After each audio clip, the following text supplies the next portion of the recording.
Hello दोस्तों, आप सभी को नमस्कार। आपका साइंस ऑनलाइन क्लास में स्वागत है। हम बात कर रहे थे कार्य, ऊर्जा और शक्ति के बारे में, जिसके अंतर्गत इसी के पहले की क्लास में हमने कार्य के बारे में अध्ययन कर लिया था और कुछ अपन ने ऊर्जा के बारे में भी अध्ययन किया था। जैसे देखिए, ऊर्जा अपन यहाँ पर डिटेल से जानकारी प्राप्त करेंगे यांत्रिक ऊर्जा के बारे में। किसके बारे में? यांत्रिक ऊर्जा के बारे में, जो गतिज ऊर्जा और स्थितिज ऊर्जा के सम्मिलित योग को अपन क्या कहते हैं? यांत्रिक ऊर्जा कहते हैं।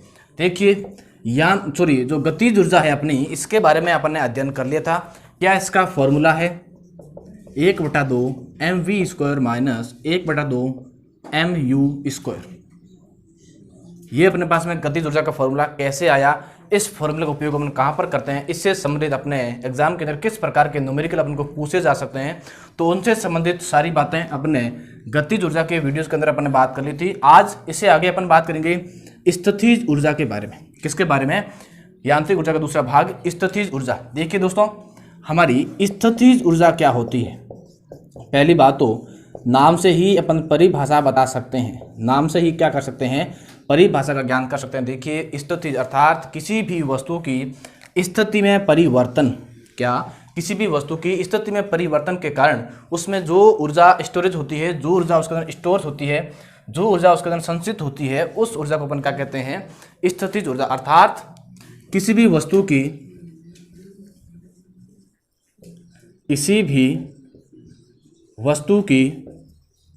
स्थिति में परिवर्तन के कारण, स्थिति में परिवर्तन के कारण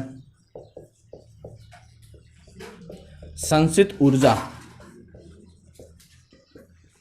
क्या कहलाती है? अपनी स्थितिज ऊर्जा कहलाती है। अगर अपन बात करें मात्रक के बारे में कि स्थितिज ऊर्जा का मात्रक क्या होगा, तो मात्रक देखिए, कार्य का मात्रक क्या होता है? जूल। कार्य का मात्रक क्या होता है? जूल।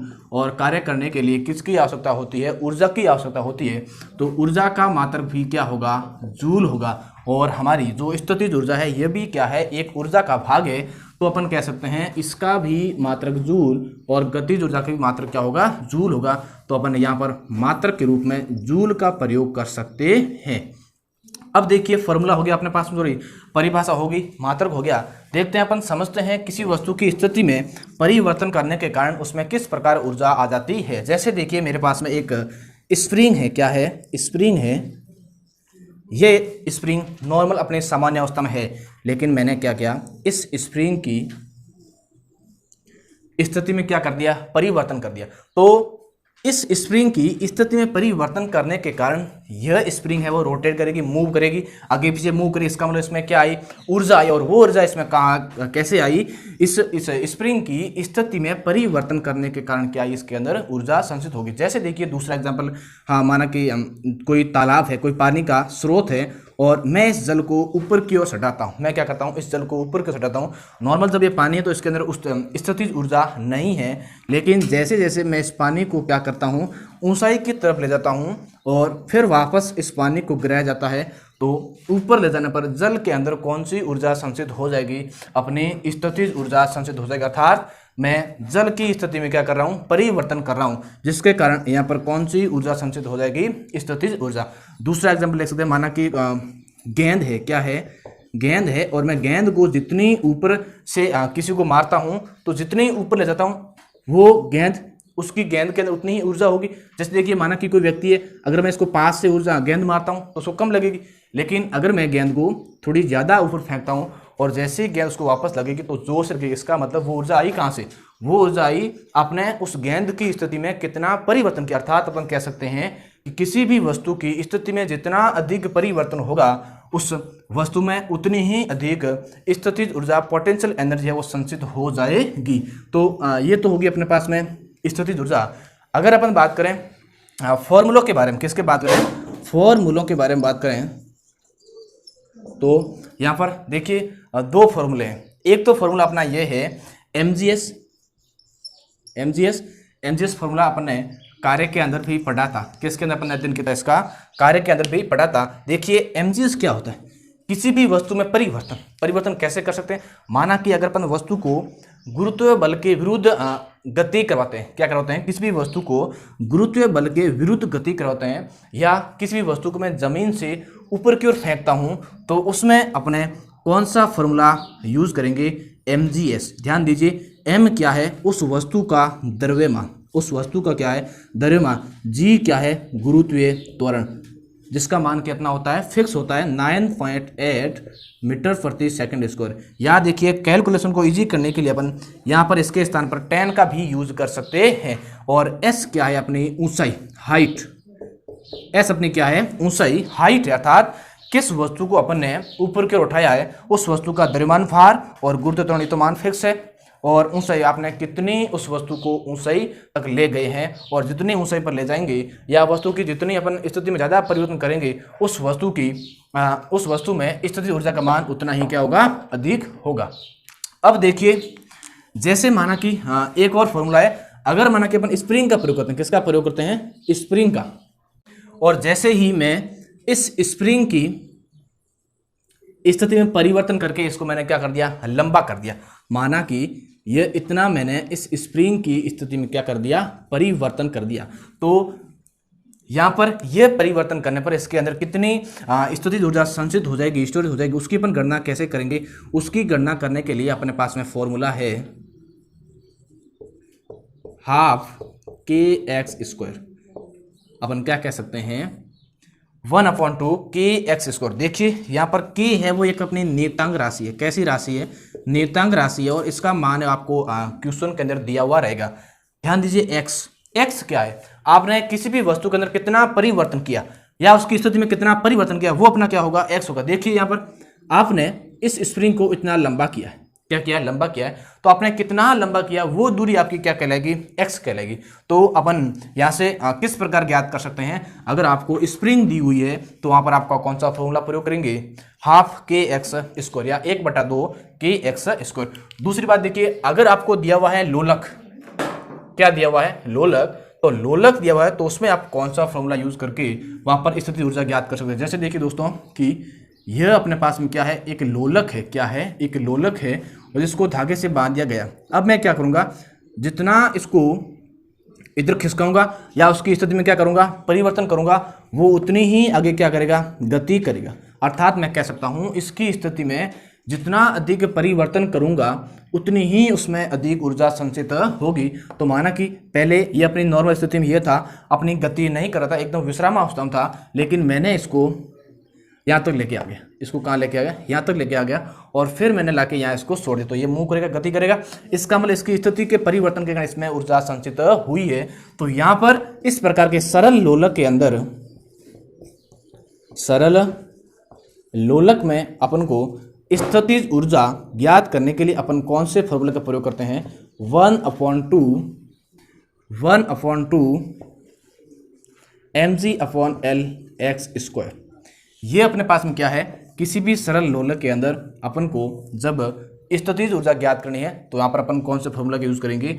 1/2 mg/L(x²). ध्यान दीजिए, m क्या है? द्रव्यमान, g गुरुत्वीय त्वरण, x क्या है? आपने कितना परिवर्तन किया है, यह x, और l इसकी लंबाई, जो भी आपने जिस धागे से लटकाया है उसकी लंबाई। अब यहाँ पर अपन क्या कर सकते हैं? जैसे देखिए, यह mg और l तो क्या है? स्थिर है, तो अपन इसको k बराबर भी लिख सकते हैं या इसको k से दर्शा सकते हैं। तो अपना वही फॉर्मूला हो जाएगा 1/2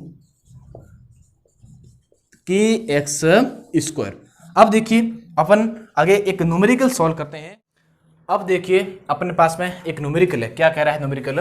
कि एक स्प्रिंग का नियतांक 4 × 10³ न्यूटन प्रति मीटर है। इस स्प्रिंग को 0.04 मीटर संपीड़ित करने में किए गए कार्य की गणना करो। देखिए, अपने पास में क्या है? एक स्प्रिंग है, ठीक है। ये अपने पास में क्या है? स्प्रिंग है। इसको आपको संपीड़ित कितना किया? आपने संपीड़ित किया, वो आपका मान दिया हुआ 0.04, अर्थात ये आपका मान है वो x का मान है। ये आपकी दूरी क्या कहलाती है? x की दूरी, और यहाँ पर आपको x का मान दिया हुआ 0.04 मीटर। अर्थात एक स्प्रिंग जिसको आपने खींचकर 0.04 मीटर लंबा किया है, तो इसके अंदर कितनी ऊर्जा संचित होगी। अपने बात की थी कि किसी भी वस्तु की स्थिति में परिवर्तन करने पर उसके अंदर स्थितिज ऊर्जा संचित हो जाती है। तो मैंने एक स्प्रिंग को 0.04 मीटर लंबा कर दिया है। अब उसके अंदर कितनी ऊर्जा संचित होगी उसको अपन को क्या करनी है, गणना करनी है। मैंने बताया जहाँ पर स्प्रिंग की बात आती है वहाँ पर अपन कौन सा फॉर्मूला यूज करते हैं, 1/2 kx²। ध्यान दीजिए कि एक न्यूटन राशि जिसका मान हमेशा और हमेशा आपको क्वेश्चन के अंदर दिया हुआ होगा। और यहाँ पर देखिए आपको k का मान दिया हुआ है, क्या दिया हुआ है, 4 × k बराबर 4 × 10³ न्यूटन प्रति मीटर। अब देखिए दूसरा मान अपन को सही है x का मान, तो x का मान दिया हुआ है। आपने उस स्प्रिंग को कितना संपीड़ित किया, 0.04 मीटर। ज्ञात क्या करना है, उसके अंदर कार्य की गणना करनी है। तो देखिए कितनी उसके अंदर ऊर्जा संचित हो जाएगी। पोटेंशियल एनर्जी का सूत्र क्या अपने पास में, 1/2 kx²।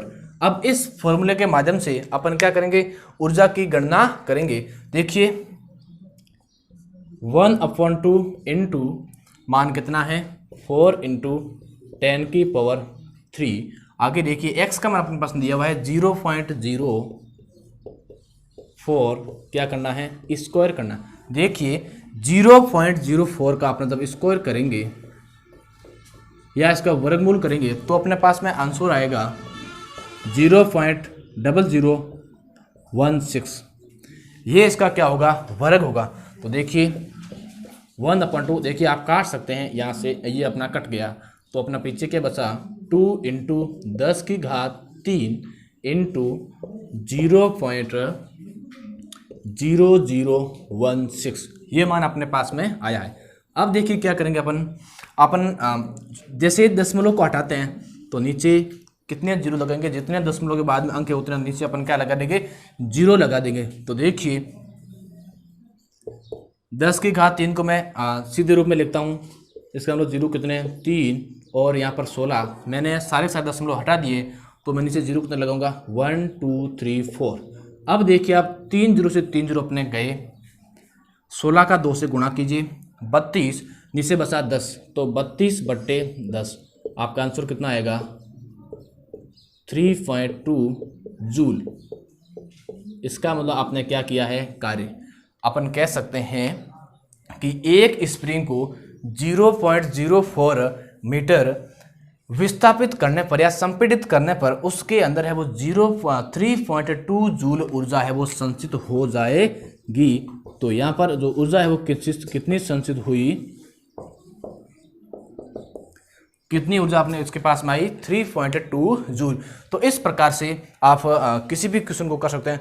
दूसरा अपन ने फॉर्मूला देखा था mgs, अर्थात किसी भी वस्तु को जमीन से जब उसको गुरुत्वाकर्षण क्षेत्र के या गुरुत्वाकर्षण बल के विरुद्ध गति करवाया जाता है तो उसके अंदर कितनी ऊर्जा संचित होगी। तो वहां पर अपन कौन सा फॉर्मूला यूज करेंगे, mgs, m उस वस्तु का मास, g गुरुत्वीय त्वरण और s अपनी क्या है, ऊंचाई, अर्थात उस वस्तु को आप कितना ऊंचा लेके गए हैं। तो इसके माध्यम से अपन कैलकुलेशन करके उसका भी आंसर निकाल सकते हैं। आगे अपन बात करेंगे शक्ति के बारे में। किसके बारे में बात करेंगे, शक्ति के बारे में। तो आई होप, मैं आशा करता हूँ कि आपको समझ में आया होगा। Thank you.